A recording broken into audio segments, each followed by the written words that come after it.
खात्याकडून असे पैसे मिळतात असं मंत्र्यांचं उत्तर नाही पाहिजे। आम्हाला मंत्र्यांचं उत्तर सरकार म्हणून पाहिजे। तुम्ही जे बोलत आहात ते सरकार म्हणून बोलतात। गुटख्याच्या बाबतीमध्ये मोका लावा, मान्य। दुधाच्या बाबतीत सुद्धा मोका लावा, मेडिसिनच्या बाबतीत सुद्धा मोका लावा।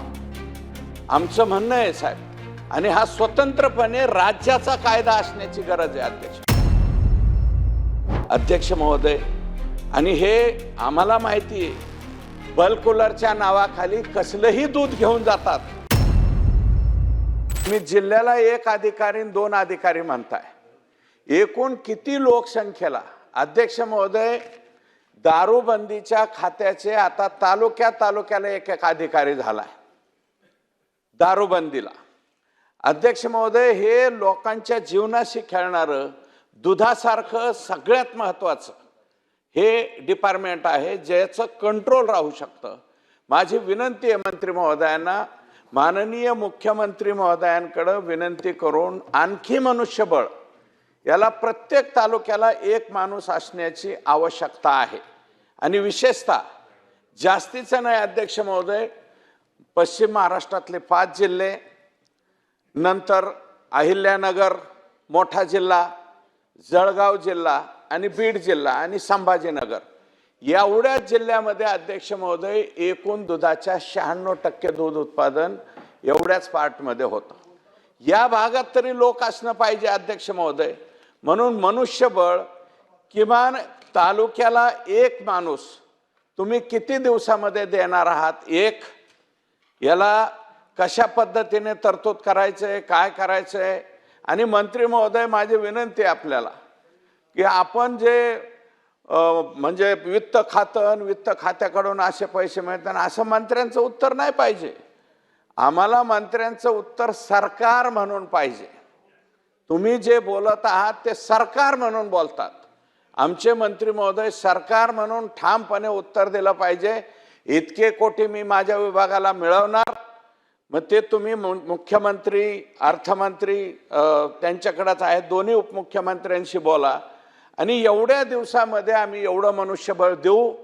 आणि दुसरी गोष्ट अध्यक्ष महोदय, तपासणीसाठी लागणाऱ्या ज्या यंत्रणा आहेत, याच्यात सगळ्यात मोठा भाग कोणता आहे? दुधाचे नमुने घेतले, तुम्ही पनीरचा नमुना घ्या, खव्याचा नमुना घ्या, तो तपासणीला ठराविक काही त्या यांच्याकडे जातो, लॅबोरेटरीकडे। हे भेसळ करणारे अध्यक्ष महोदय, मी जबाबदारीने बोलतो, हे त्या लॅबपर्यंत सुद्धा पोहोचतात। पॉझिटिव्ह असलेले नमुने निगेटिव्ह येतात, हा अनुभव आहे। आणि काय तिथं गेल्याच्या नंतर जर त्या सॅम्पल बॉटलमध्ये तिथलं दूध असेल तर ते दूध काढून टाकतात आणि निर्भेळ दूध तिथं टाकून देतात आणि त्याचा रिपोर्ट एकदम येतो। हे इतके भंगार, इतके बरबाटलेले लोक आहेत अध्यक्ष महोदय। मध्ये मी ऐकलं, आपण मागच्या वेळेस उत्तर दिलं होतं, स्टेटमेंट केलं की आम्ही गुटख्याच्या बाबतीमध्ये मोका लावू, मान्य। दुधाच्या बाबतीत सुद्धा मोका लावा, मेडिसिनच्या बाबतीत सुद्धा मोका लावा। आमचं म्हणणं आहे साहेब, आणि हा स्वतंत्रपणे राज्याचा कायदा असण्याची गरज आहे अध्यक्ष। केंद्राच्या कायद्याला अध्यक्ष महोदय, केंद्राचा 1 अधिकारी, गोवा आणि महाराष्ट्र मिळून 2 राज्याला 1 अधिकारी, MPCB का काय म्हणतात त्याला, ते 1 अधिकारी 2 राज्यामध्ये काय करणार आहे अध्यक्ष महोदय? याच्यामध्ये फार बदल करून घेतले काही लोकांनी। 50,000 लिटर पेक्षा जास्त संकलन असलेल्या डेऱ्यांवरती आत जाऊन तुम्हाला तपासणी सुद्धा करता येत नाही। हा कायदा कुठून बदल झाला? 2005 मध्ये होता, नंतर मात्र हळूहळू मग जे मोठाले डेऱ्यावाले आहेत हे सगळेच्या सगळे संत तुकाराम आहेत का अध्यक्ष महोदय? आणि हे आम्हाला माहिती आहे, बल्क कूलरच्या नावाखाली कसलंही दूध घेऊन जातात आणि त्यांच्या आतमध्ये, कंपाऊंडच्या आतमध्ये गेलं की पवित्र होतं।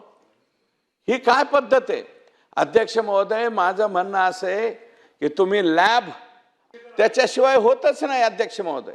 अभिजित पाटील ट्रोल झाले, परंतु जे नाव अभिजित पाटलांनी सांगितलेलं आहे ना, त्यांच्याबद्दल एवढी सुंदर माहिती आमच्याकडे आलेली आहे की ते बहुतेक देशाच्या पातळीवर राष्ट्रपतीकडून त्यांना पुरस्कार द्यावा लागेल, एवढी त्यांच्याबद्दलची आम्हाला माहिती आली. अध्यक्ष महोदय, अहिल्यानगर जिल्ह्याचं उदाहरण सांगतो. एक अधिकारी, आणि अहिल्यानगर जिल्हा मुळातच 2 जिल्हे होण्या एवढा मोठा जिल्हा आहे. 2 खासदार आहेत आणि डिलिमिटेशन झालं तर 3-3 खासदार होतील. एवढा मोठा जिल्हा, त्याला एक अधिकारी असेल तर कसं काय होणार. म्हणून आपल्याला विनंती आहे, मनुष्यबळ, लॅबोरेटरी, दुग्ध विकासच्याच घ्या तुमच्याकडे डायव्हर्ट करून. खूप चांगल्या पद्धतीचं मार्गदर्शन आणि प्रश्न सुद्धा, महत्त्वाचा विषय, मार्गदर्शन आणि महत्त्वाचे सूचना सुद्धा त्या ठिकाणी केल्यात. निश्चित का जसा गुटख्याच्या संदर्भात मोकोका लावला तेव्हा मला जरा वेळापूर्वी आमची दोघांची चर्चा झाली, तर त्याच्यात मोकोकाचं नोटिफिकेशन काढलं आहे. कायद्यात रूपांतर अजून केलेलं नाही, पण लगेचच त्याची कार्यवाही केली जाईल. त्याच पद्धतीनं दुधात सुद्धा कसं करता येईल त्या पद्धतीनं त्याचा अभ्यास करून LNGDला लगेच त्या ठिकाणी ते पाठवलं जाईल.